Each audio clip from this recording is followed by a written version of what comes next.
There we go. Okay. Good evening, everyone. Good to have you on Zoom. Okay, let's start part 2 of the series that I'd like to do is we're getting ready for Tisha B'Av, Exile and Redemption through the lens of the sages. What I'd like to do is, what we did last week, take a look at a classic, oft-quoted piece of Gemara and hopefully look at it in a new light. It certainly was for me as I was preparing this. And this tonight, I want to discuss an issue. The Chazal speak at great length about the reasons why the Beis Hamikdash was destroyed, why Yerushalayim was destroyed. There are many different Gemaras. There's no single reason that's given in the Gemara. There are several reasons given. Tonight's Gemara in Masechet Tefillah is probably the most frequently quoted or the most well-known, I think. Yet this Gemara has a tremendous amount to teach us. So let's just start right away. The box on the whole first side of your sheet is a piece of Gemara from Masechet Tefillah. The Gemara says, we'll read and translate as we go. Mikdash Rishon Mipnei Ma'achar. Let's get right into it. The Gemara asks, why was the first Beis HaMikdash destroyed?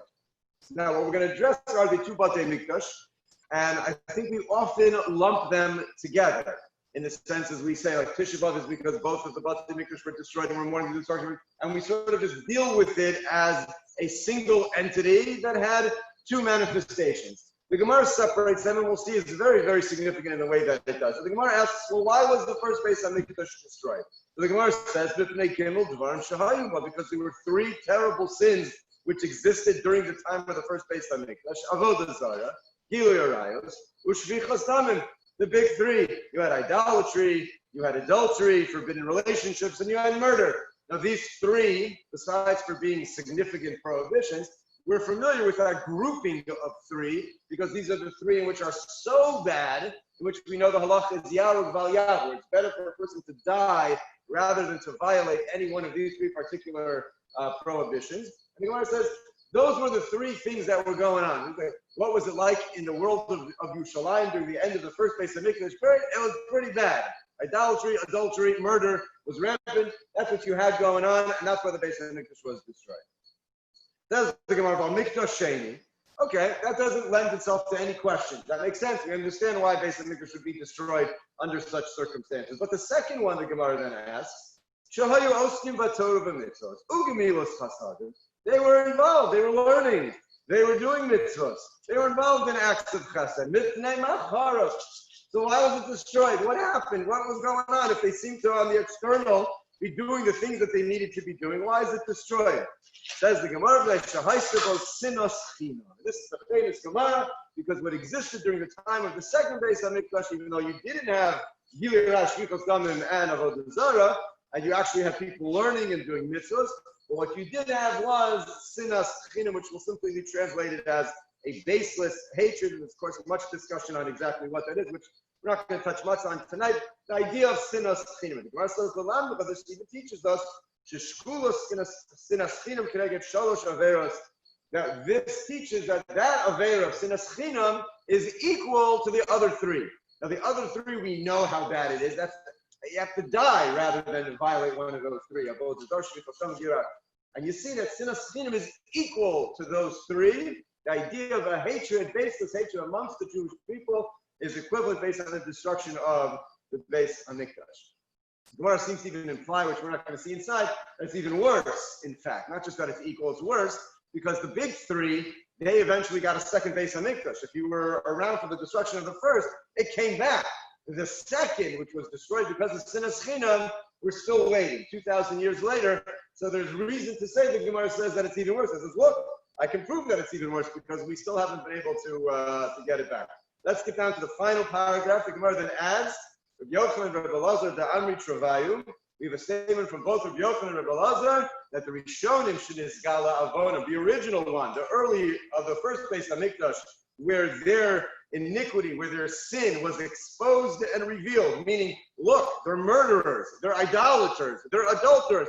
We see what's going on.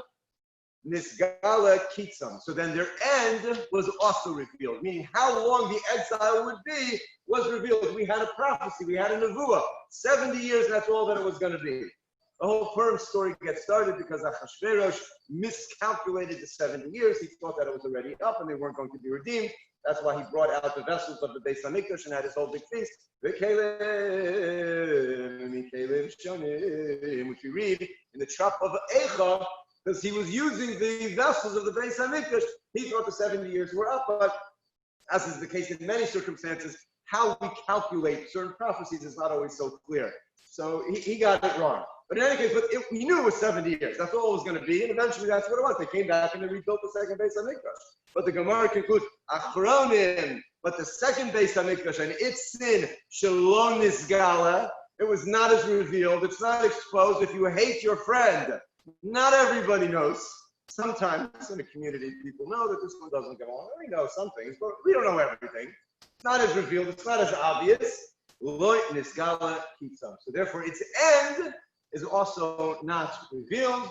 And Kol Yom V'Yom Achake Lo, we continue to wait and yearn, but we don't know when it's going to end. Despite the fact that throughout Jewish history there have been many who have suggested times as to when, we don't know. We don't know. That's our Gemara. That's our Gemara. Part of this is, as I said, is well known. The Gemara says the first Beis Hamikdash, the big three, well, the Zohar Gilarash Shrifos Damim. The second Beis Hamikdash, Sinas Chinam. The first one, because it was revealed, we have an end. We were given an end. The second one, we don't have an end. We're not told an end. And to that, we still sit. Okay, let's address this Gemara as best we can. And I'll start on the back half of your sheet.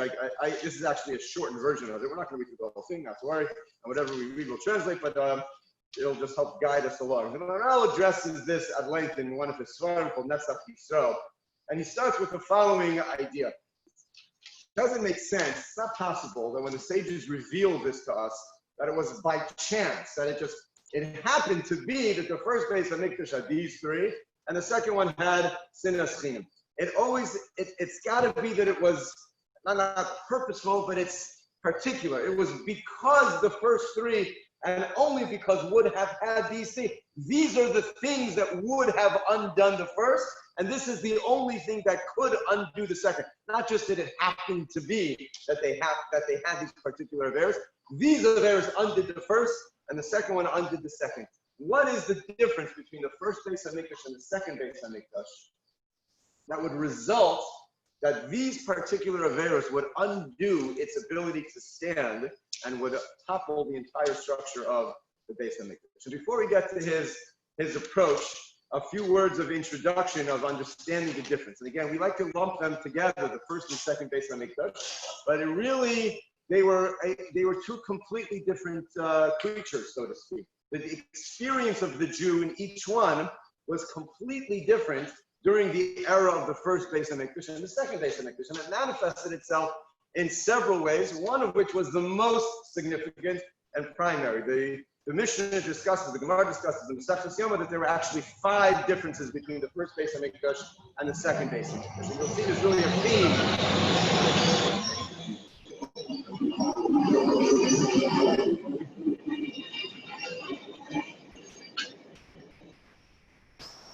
That runs through the 5 differences. Mishnah says differences are in the first Beis Hamikdash you had an Aron and the Kaporas and the Kruvim. You actually had the curtains, you had the Aron which housed these Shnei Aluchos, and you had the Kruvim on top of the Aron. In the second Beis Hamikdash you didn't have that. They were hidden away towards the end of the first Beis Hamikdash period. All of those Kalim, the Aron and the Kruvim, were hidden away, buried somewhere underneath in the recesses of the Beis Hamikdash and the Rabbi. We don't know where they are, but they certainly did not exist at all during the times of the second Beis Hamikdash. The Shekhinah itself, the divine presence, which was exiled during the time of the destruction of the first Beis Hamikdash, did not return during the second temple period, not at all. During the second Beis Hamikdash, did you had a physical presence of the Ribono Shel Olam in the Beis Hamikdash? It wasn't there. The fire which descended from heaven and consumed the Korbanos existed in the first Beis Hamikdash. There was no such thing. Did not happen in the second Beis Hamikdash. Ruach HaKodesh, Nevuah, prophecy, which was a staple of the first Beis Hamikdash, Yirmiyahu Navi, Yeshayahu Navi, and all of our other Nevi'im during the times from David started Shlomo and all the way through, we had Nevuah, we had prophecy. The second Beis Hamikdash, there was the Anshe Knesset HaGedolah returned. There were a few Nevi'im left who returned to build the Beis Hamikdash. But by the end of that first generation, as the Beis Hamikdash is built, which took 22 years, we'll see in a moment, to actually rebuild, by the time it's up and functioning, within a few years, there's no longer the concept of Nevuah. Prophecy does not exist during the Second Temple period as well. And there's no Urim V'Tumim. The Urim V'Tumim, which what the Kohen Gadol would wear, which had inside of it a special parchment with the name of Hashem that would light up the letters of the Urim V'Tumim. If you wanted to ask Hashem something, the Kohen Gadol could and would receive an answer. Didn't exist during the times of the second Beis HaMikdash, only during the first. Now, all of those particular things all center around one thing, and that is the concept of the divine presence resting in the first Beis HaMikdash, which was absent in the second. Which means that we often take this, we don't appreciate this. If you were a Jew living during the times of the second Beis HaMikdash, and you would go to the Beis HaMikdash to visit, you would actually have the experience that you went to visit your parents' home, and they weren't home to see you. They weren't there. Because at the center of the Beis HaMikdash, the Kodesh HaKadoshim, the Holy of Holies, was empty. There was nothing in it. It was hidden away. The Aron never existed, not for a day. In the second Beis HaMikdash, the holiest part of the Beis HaMikdash, the part from which the heartbeat received its spiritual energy, wasn't there. Literally, like, it's not home. The divine presence, Ruach HaKodesh, the Aron, the fire, all of those things that gave you a sense of, I'm visiting Avinu Shebashamayim who has a presence in this world. You didn't get that sense. The physical, external exterior of the Beis HaMikdash far surpassed, certainly by the time Hadrian finished with it, the first Beis HaMikdash. Originally, when they built it, it didn't compare.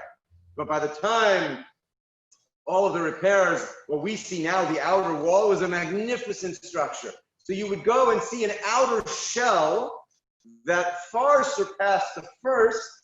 The shell was beautiful, but the inner core was literally missing. Now, Rav Kook, when he talks about this idea, discusses how that was actually done in a divine scheme that prepared us for the long exile that was still to come. This, by the way, before I even get to Rav Kook, by the way, the sages discussed 4 exiles that were destined to be in the Jewish people. Starting from the very beginning of Chumash, the pasuk of Choshech al Pnei Hazon, Tov Avo, Choshech al Pnei Tom. The Gemara learns each of Choshech, darkness, and Tov and Vo, each refers to one of the exiles. One of the exiles of the Jewish people experienced, the fourth one right now, is Golos Edom, the Roman and Western world exile. But one of them is the Golos of Yovan, of Greece. We went through, which is one of the exiles that we went through, which of course is part of the Hanukkah story. What's interesting about that is, where did the Jews live during that period of exile? They were in Israel. And what stood during that entire time period? The Beis HaMikdash. The Beis HaMikdash stood, the Jews are in Israel, and it's referred to as the exile of Yavan, because as long as the divine presence has not returned, even in the land of Israel, with the Beis HaMikdash, it's not it. Something's missing. Something significant is missing, and therefore that's also called an exile. So Cook wrote that whole Second Temple period, with the loss of prophecy, shifted out of the time period of Nevuah into the period of the Talmidei Chachamim and the development of Torah Sheval Peh and the hammering out of the laws. You can no longer ask a Navi. You have to develop a system which was eventually going to take us throughout the next 2,000 years of exile, where we weren't going to have anything. We weren't going to have the land. We weren't going to have a Beis HaMikdash. We could only carry the Torah with us wherever we went. And all of that developed during this period where we did not have Nevuah, we did not have a divine presence, but what we did have was the development of the Torah Sheval Peh at that point, to be able to take that with us wherever we would go. One other difference is in the way the two Beit HaMikdash were built. First Beis HaMikdash was built by Shlomo HaMelech after David HaMelech and Shmuel HaNavi figured out exactly where it should be, and they built it all in one shot. It was built in all of its glory. The second Beis HaMikdash was over a period of many stages, 22 years. They came back, and how did it happen that they built the second Beis HaMikdash? Melech Darius, who was the son of Queen Esther and Achashverosh, gave the Jews permission to go back and rebuild the Beis HaMikdash, which was part of a political process that he had in many different nations that he was ruling over, to allow them to go back and have some sort of autonomy and rebuild their structures of things that they did. The Jews go back. Ezra and Nehemiah lead the Jews back. Did most of the Jews come with them, or they stayed in Bavel? Most of them stayed behind in Persia and Bavel. A very small number, I believe it was about 44,000 returned with them. Most of the Jews who returned were what we would call Nebos, those who couldn't make it, who didn't have a good business to stay, who didn't have family rooted in Bavel over those 70 years. So it's like, why not? I'll go back to the land of Israel, which was, I say Palestine, like this replayed itself historically in different ways. I'll go back with Ezra and Nehemiah. He's promising a new life. I don't have anything here. But the Jews who had money, the Jews who had stature, they primarily stayed behind and did not return. They come back to rebuild, and it's a foreign land. They do not have an easy time. The Navi in Sefer Ezra and Nehemiah describes all of the guerrilla warfare that they had to deal with the enemies of the time. What they did is they built the Mizbeach. They built a place to bring korbanos. And it's not 22 years that go by until they actually have the full structure and a wall to actually have it. For 22 years, the Beis HaMikdash functions as a place to bring korbanos and korbanos alone. And from there, it eventually was built up, and then it continued to expand, a totally different process than the divinely inspired first Beis HaMikdash. Which is why the Navi describes that when there were few elderly people who came back and saw the Beis HaMikdash, the second one being rebuilt, and while everybody else around them was cheering and laughing and celebrating, they were crying, the Navi says, because they remembered what the first one was. The first one with its presence, the first one with Hashem's presence in it, and this one literally didn't hold a candle to it, but it was a significant event for the Jewish people to come back and have something. How many years did the second Beis HaMikdash stand? 420. The first one was 410. One was 410, one was 420. I always get confused. I think the second one was longer, 420, but one was 410, one was 420. Okay, now back to the Maharal. So the Maharal says, okay, so now we have a picture, a little bit of a picture. There's much more to talk about, obviously, of the first Beis HaMikdash versus the second. Now the Gemara goes back. Let's just rehash quickly the Gemara. Why was the first Beis HaMikdash destroyed? For the big three: Avodah Zarah, Gilui Arash, murder, idolatry, adultery. The second Beis HaMikdash, the sin of sin. Says the Maharal, the significance of that. What is the Gemara teaching us with that? Let's start with the middle of the first paragraph. You want to read it? I'm going to read a little bit inside and mostly outside, but the first underline of the first paragraph on the second side of your sheet. It says the Maharal, Ki HaMikdash HaRishon Haya Shechina Beinei.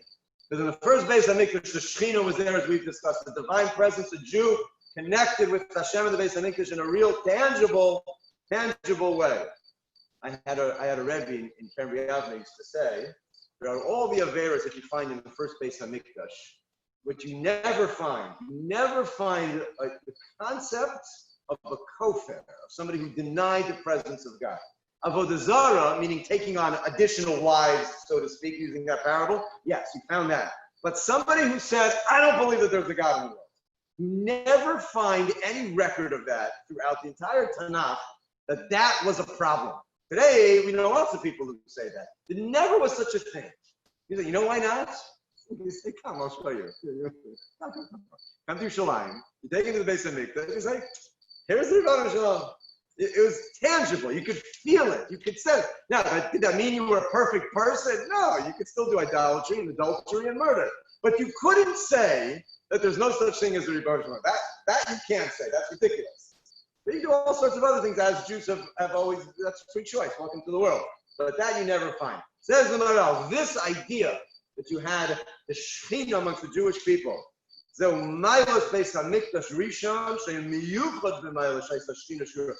nothing like that. It was unique. A place on earth to connect literally with the Ribono Shel Olam.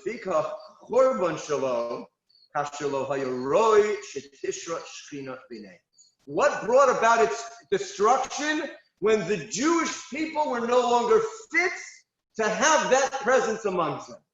When we became a people that could not tolerate, or I should say the other way around, that the presence could not tolerate being in our presence, So then the Beis Hamikdash is destroyed. What would it take for the Jewish people to do that would create that environment where the presence of Hashem can't be amongst us? So the Ral's language is when you defile it. Because if the definition of the Beis Hamikdash is a place where Hashem's presence is, what will kick his presence out, so to speak? If you bring tumah, if you bring an impurity, if you become the type of people that can't handle that level of kedusha, so then the presence of Hashem will disperse, because the Ein Hashem is shura b'sof tum asam. That we see throughout all. Again, we don't deal with tum and tara; it's so foreign to us. But what's clear is that you can only step foot in the Beis Hamikdash if you're a tar. You can only eat truma, which is sanctified, if you're a tar. You have to be pure. So if the people become tameh, so then the presence of Hashem can't live with you. The Elu Gimel Chatoyim Nikru Tumah. Each one of the big three are specifically referred to in the Torah as a defilement, a state of tumah. He brings the psukim.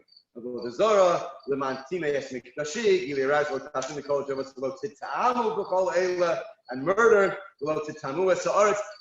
in areas where we wouldn't have expected the Torah to use the word tumah, the Torah does by these three. Murder, you've defiled the land.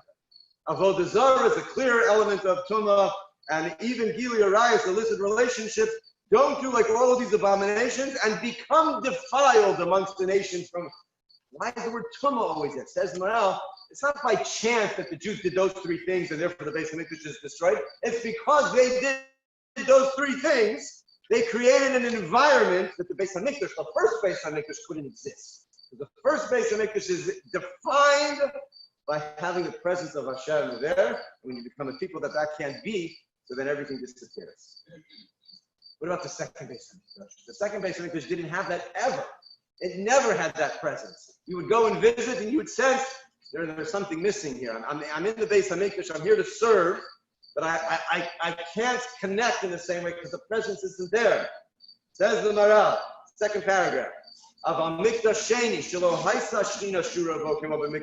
the presence did not dwell there, it wasn't those three that would destroy it, because those three create impurity. That's not the issue we're dealing with. What was the element of the second Beis Hamikdash? The Jewish people themselves. Listen to how he defines this. The Dover Zebor, clear. Ki Yisrael heim misachdim al yedei Beis Hamikdash shahayam. The Jewish people became one, literally, unified, combined together through the Beis Hamikdash. They were a nation in exile beforehand. They went, again, we speak about this a lot on Tisha B'Av, that we could put ourselves in the mind of the Jewish people during the first Beis Hamikdash. We look back historically, we're used to being a people in exile. But the first time they went into exile and they see the Beis Hamikdash up in flames and the divine presence leaves them, they grew up with that. You could see Hashem and now it's gone. They don't know what's going to be. That sense of abandonment as they left. What's going to be? And then, of course, the Purim story. It's not long after that where there's a decree of annihilation on the entire people. You would not have been. We go through these stories like we know everything works out well in the end. But if you were living through it, you're the first generation living in exile, the first generation without being in Yerushalayim, without having a Beis Hamikdash, and now there's this decree of death. And they survive that, and you go back, and you're given permission, and you build the Beis Hamikdash. That represented the ability to come back. It was a national mark, a landmark, to come and to unify, to rally around, to combine the people into one. In his language, Kohen Echad. We had the Kohen Gadol, and all of the Kohanim. Mizbeach Echad. You couldn't offer him wherever you wanted. You had to come. This is where you brought your korban. Ne'esru habamos. All the individual altars were forbidden. So there should be no distinction, no separation, no argument amongst the Jewish people. They became a nation in the return to the land and the building of the Beis HaMikdash. Therefore, it says in our Lubutnei, now, why was it destroyed? What held it together? In the same way the first Beis HaMikdash is held together by the presence of Hashem. When you become tameh as a people, the presence leaves. The second Beis HaMikdash was a reflection of the people's togetherness as that national monument, so to speak. And when the people fractured, so then the Beis HaMikdash can't exist anymore. When their hearts split from one another, they were separated. Then then they were no longer fit to have a Beis HaMikdash that represented the Achdus. And this, he says, is Pasha. That is the distinction between the first and the second as to what was going on and why these are the specific Averos, these are the specific issues which destroys the Beis HaMikdash. He describes more. I just want to do the underline in the third paragraph, the underline halfway through. The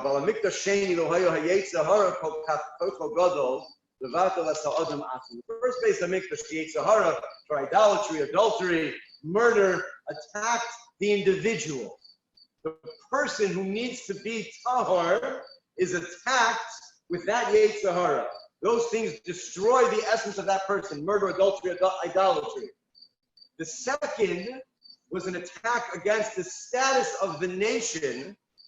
The second one, the chet was the Vatam Hashem Am Yisrael. It was the Yechezkel to rip us apart as a people. It's a very different type of, he discusses it more at length, not to rip apart an individual's kedusha. It's not the Yechezkel to rip apart the stature of the individual, but to rip us apart as a nation, which we still suffer from today, obviously goes without saying. That drive to separate, that is the Yechezkel which destroyed the second Beis HaMikdash, that says, I don't want to be together. He describes in the next paragraph, again starting from the underlined part, the idea behind that. The nefesh, of the soul of the Jew, so to speak, which is a microcosm of the soul of the individual, is the opposite of sinas chinam.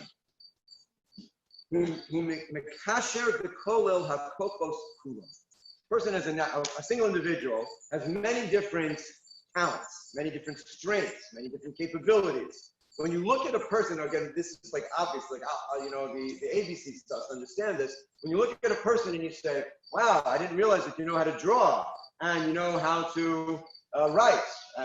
You could be a talented writer and a talented speaker and you play sports. You do all these things. How can it be that one person can do all of this? That doesn't ever enter our minds, that one person can do lots of different things. That's part of what it means to be a human being. There's one body, one neshama, and many different manifestations of the various kochos of that one person. A nation is the same thing. There never would be within a person the part of their talent that says, I can draw, that would somehow want to corrupt or sabotage the ability to sing. You say, what do you mean? I'm a person who draws. I have to destroy my talent to sing so that I can. Why would a person never enter into our minds to conceptualize such a concept? You're one person that does many things. The nation, says the Maral, has that same ability. So many different kochos, so many different talents, traits, manifestations of who they are in the world, except here, because it's on a national level, there are actually different individuals or groups who all do this. And they feel threatened by a different group that manifests their strengths and talents in a different way. That is the Yechezkel of the second Beis HaMikdash, which took the structure, which his entire purpose was la'ached, to bring together, and rips it apart, and then the Beis HaMikdash can't exist. That is where the sinas chinam comes in. As he describes, the nefesh is kolel. A nefesh includes so many different strengths, so many different talents, and it's really all one. And sinas chinam, which is chiluk kupir, which is separation and distance, is the opposite of that nefesh. And so when you lose that koach of the nefesh, everything else falls apart, which is what happened at the second base Hamikdash. To conclude this part of the Maral, we're going to go to the last paragraph. He says, and that's the idea where the Gemara concluded during the times of the first base Hamikdash it was revealed. All of their averos, idolatry, adultery, murder was open. Everyone saw what was going on. So their end was revealed. Says the Maral, because they had the Yetzirah against to destroy the essence of the individual person and his sanctity.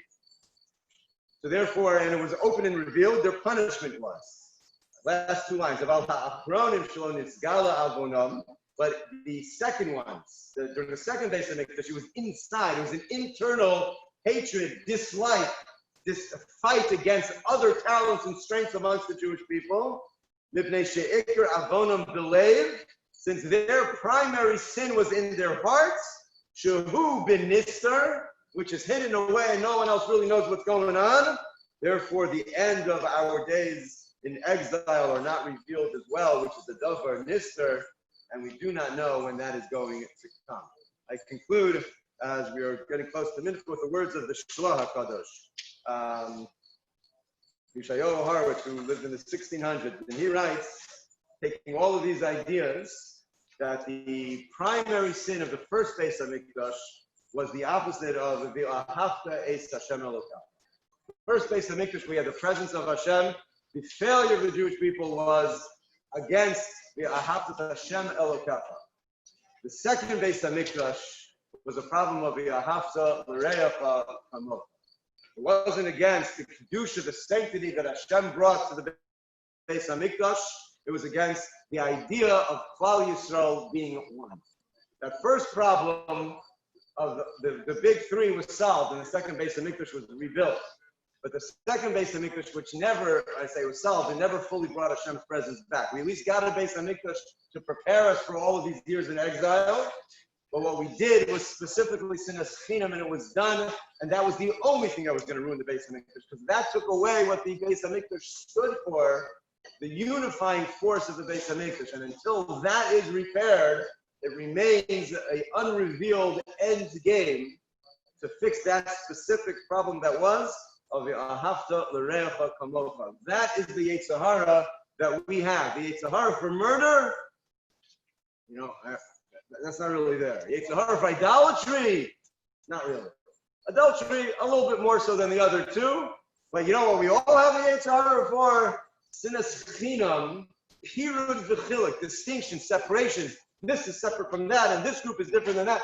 That is alive and well as it was then, and that is the challenge of the rebuilding of the Ahavta L'Reacha Kamocha. Okay, we're out of time. Mr. Hashem, next week we'll do a third section in the series.